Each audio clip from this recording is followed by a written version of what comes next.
Bonjour à tous et bienvenue pour ce nouveau numéro de Reporter. Le 8 mars, c'est la journée internationale des droits des femmes. L'occasion pour nos correspondants de faire le bilan des luttes qu'il reste à mener dans leurs pays respectifs. En Allemagne, la violence conjugale ne cesse d'augmenter depuis 6 ans.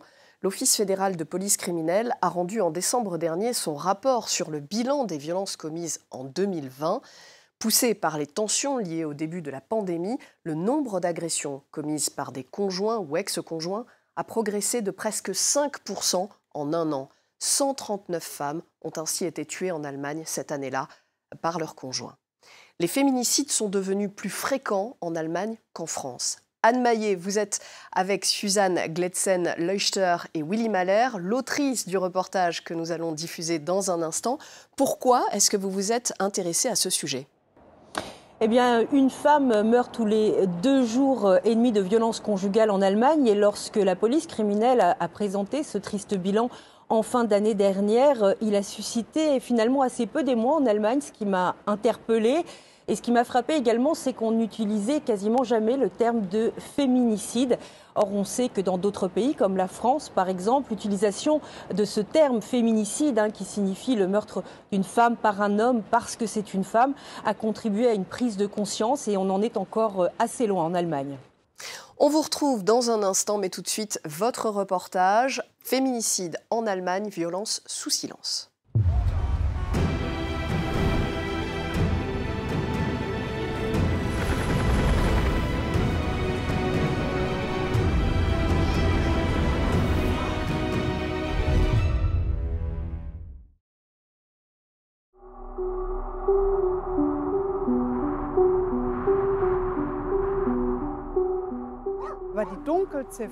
La face cachée des violences, ce qui se passe derrière la porte des foyers est une grande inconnue.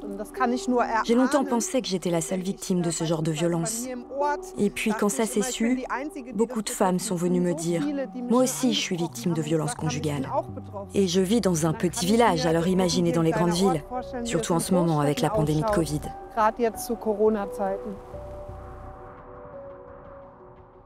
Il a fallu plusieurs années à Svenja Beck pour se reconstruire et trouver le courage de parler de ces violences conjugales qui ont failli lui coûter la vie à 2 reprises.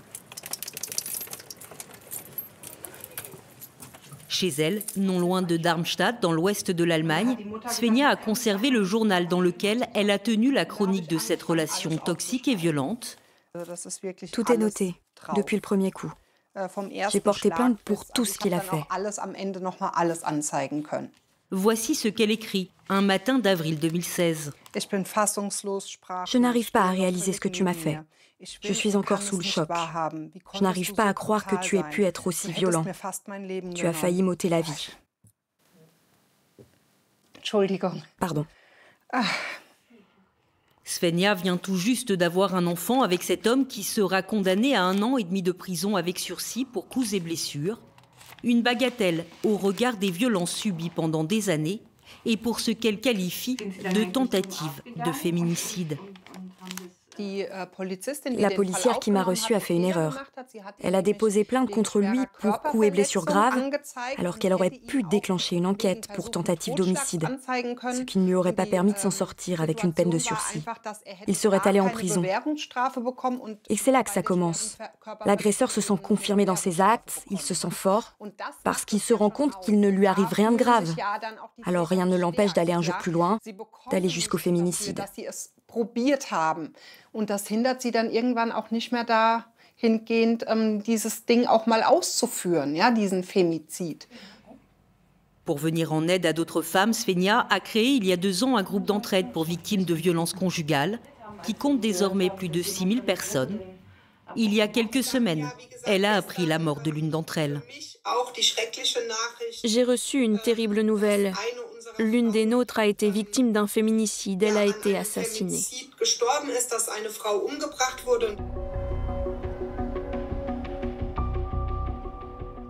Une tentative d'homicide chaque jour et 3 femmes qui meurent sous les coups de leur conjoint ou de leur ex-conjoint chaque semaine.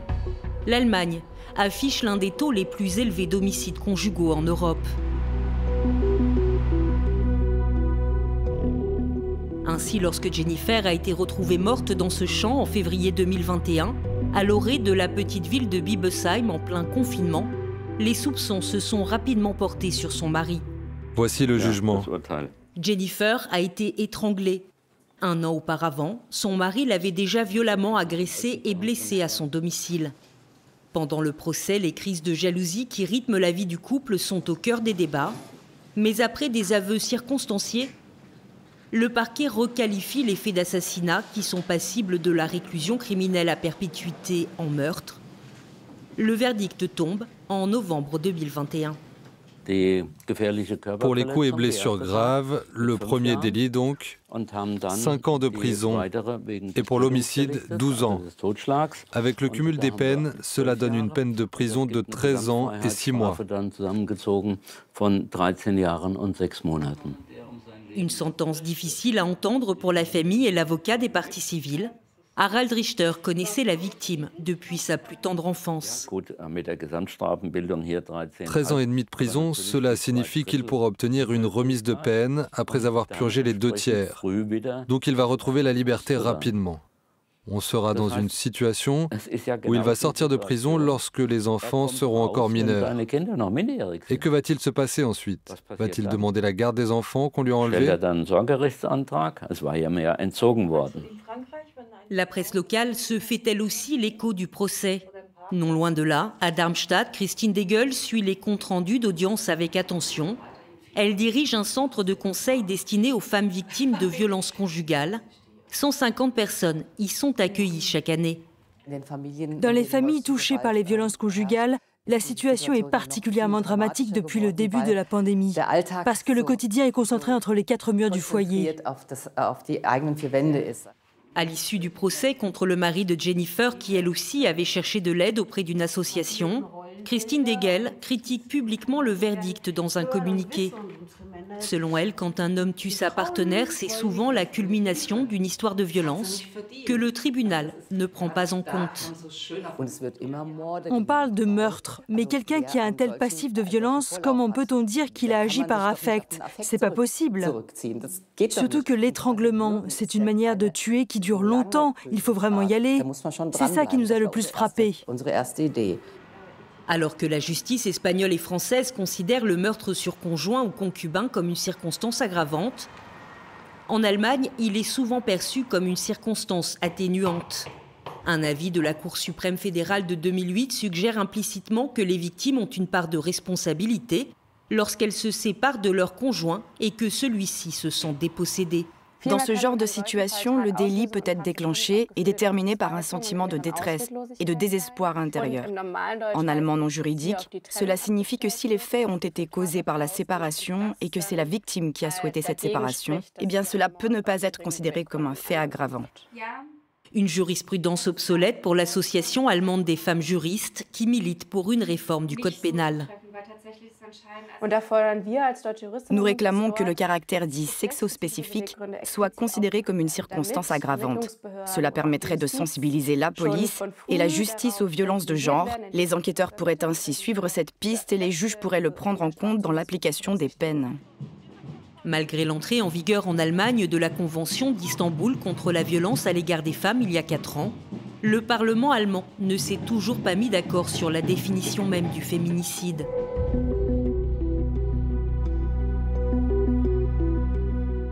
Les organisations de protection des victimes dénoncent depuis des années un manque de moyens et l'absence de stratégie policière.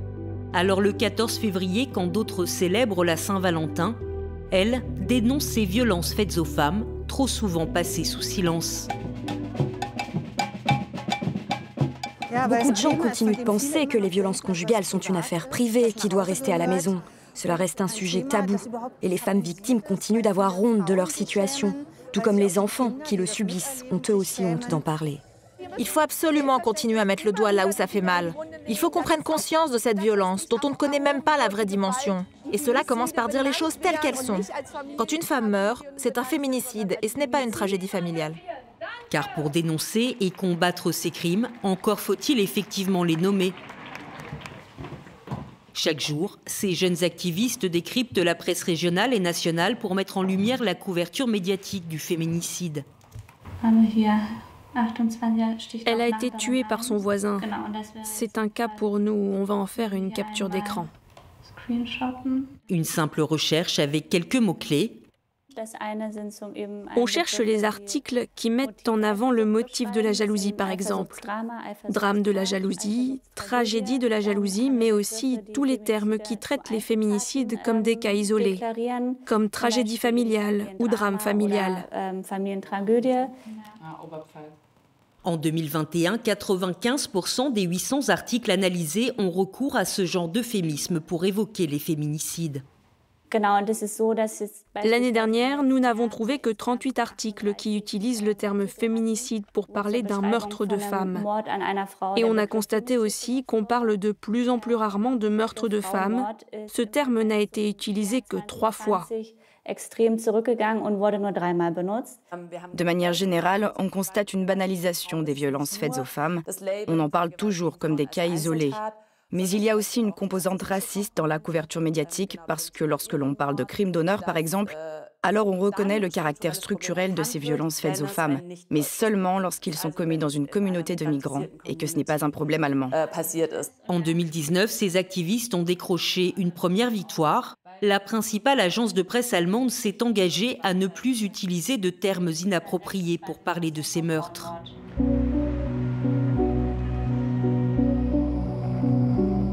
Mais la prise de conscience reste balbutiante. Les statistiques officielles font état de 139 féminicides en 2020, mais elles ne prennent en compte que les homicides par conjoint ou ex-conjoint qui ont fait l'objet d'une enquête. Pour de nombreuses activistes, ces chiffres sont loin de refléter la réalité des féminicides en Allemagne. Sur son compte Instagram, Christina Wolf en tient le décompte, un cimetière virtuel pour des victimes qui restent souvent anonymes. Ce dont la population ne se rend pas compte, c'est que les statistiques dont nous disposons sur les délits dans la sphère intrafamiliale ne prennent pas en compte les féminicides commis par des pères sur leurs filles, par des frères sur leurs sœurs, par des fils sur leurs mères, par des cousins ou des hommes comme des harceleurs, par exemple. Tout cela est mis sous le tapis, et donc l'opinion publique ne prend pas conscience de la dimension du problème. Und das bedeutet in der Konsequenz, es gibt kein Bewusstsein für diese Taten in der Öffentlichkeit. Alors comment briser le silence qui entoure ces violences faites aux femmes en Allemagne ? À Berlin, plusieurs associations féministes se sont unies pour créer un réseau contre tous les féminicides. Si vous êtes d'accord pour la manifestation du 8 mars, on s'est dit que ce serait cool de former un blog dédié à la lutte contre les féminicides, avec des affiches clairement identifiées. Après 2 ans de pandémie et une augmentation des violences faites aux femmes, elles veulent multiplier les actions pour rappeler le gouvernement à sa responsabilité et à l'application de la Convention d'Istanbul. Pour l'instant, il ne s'est vraiment pas passé grand-chose. On nous promet la mise en place d'un centre de coordination national chargé d'évaluer toutes les violences de genre et de proposer des solutions pour les places d'hébergement, par exemple. Mais pour l'instant, ce centre de coordination n'existe toujours pas.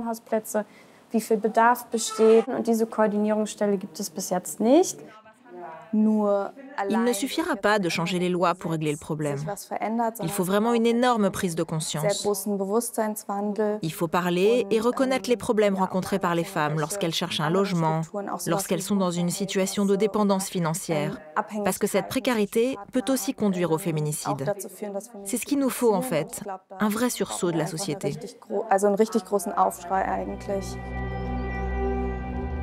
Pour l'heure, l'Allemagne ne compte que 7000 places en foyer d'accueil pour victimes de violences conjugales. Il en faudrait 14 000 de plus. Alors, en attendant une stratégie nationale contre les violences faites aux femmes, les féminicides continuent. Une vingtaine de femmes ont déjà été tuées depuis le début de l'année 2022 en Allemagne. Voilà pour ces témoignages très durs. Anne Maillet est toujours avec nous. Anne, quelles sont les principales difficultés rencontrées par les victimes de violences conjugales en Allemagne ? Bien, les organisations d'aide aux victimes critiquent depuis très longtemps déjà un manque de moyens généralisés, un manque de moyens qui touche aussi la police, par exemple, puisque les autorités peuvent délivrer des mesures d'éloignement contre des maris ou des conjoints violents, mais celles-ci sont très difficilement contrôlables. Les organisations souhaiteraient que la police puisse avoir recours, comme en Espagne, à des bracelets électroniques. Dans certaines régions, les policiers sont sensibilisés aux violences conjugales. Dans d'autres, il n'existe absolument aucun programme pour sensibiliser et former les officiers de police à l'aide à ces femmes et aux interventions.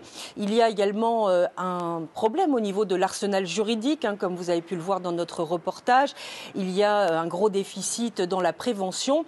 Et puis, comme le souligne également la directrice du centre d'accueil pour femmes victimes de violences conjugales que nous avons rencontré, il y a aussi un énorme problème d'information du grand public. Elle n'hésite pas d'ailleurs à tirer le parallèle avec la prévention du terrorisme pour marquer les esprits. Écoutez-la. En Allemagne, le terrorisme a fait moins de dégâts que ces meurtres incessants de femmes. Mais la différence, c'est qu'on parle du terrorisme de manière très objective dans la presse et dans l'espace public. On agit contre en investissant beaucoup d'argent. Et du coup, on se demande vraiment pourquoi ce n'est pas possible de lutter de la même manière contre les féminicides. C'est incompréhensible. Et que compte faire le gouvernement ? Bien, le nouveau gouvernement s'est engagé dans son contrat de coalition, qui est en fait son programme gouvernemental, à lutter bien plus massivement contre les violences faites aux femmes. Cela passe par l'application de la Convention d'Istanbul, bien sûr, par la mise sur pied d'une stratégie nationale contre les violences faites aux femmes, par le financement également de nouvelles places dans les foyers d'accueil pour femmes victimes de violences conjugales, par plus de prévention. C'est la première fois qu'un gouvernement allemand semble vraiment déterminé à s'engager dans la lutte contre les violences faites aux femmes en Allemagne, et c'est donc accueilli très positivement par les organisations d'aide aux victimes, par les associations qui saluent bien évidemment tout ce qui figure dans le contrat de coalition, mais elles attendent toutes maintenant bien sûr aussi que le gouvernement passe de la parole aux actes. Merci beaucoup Anne Maillet, merci à vous de votre attention. Vous restez avec nous, l'information continue sur France 24.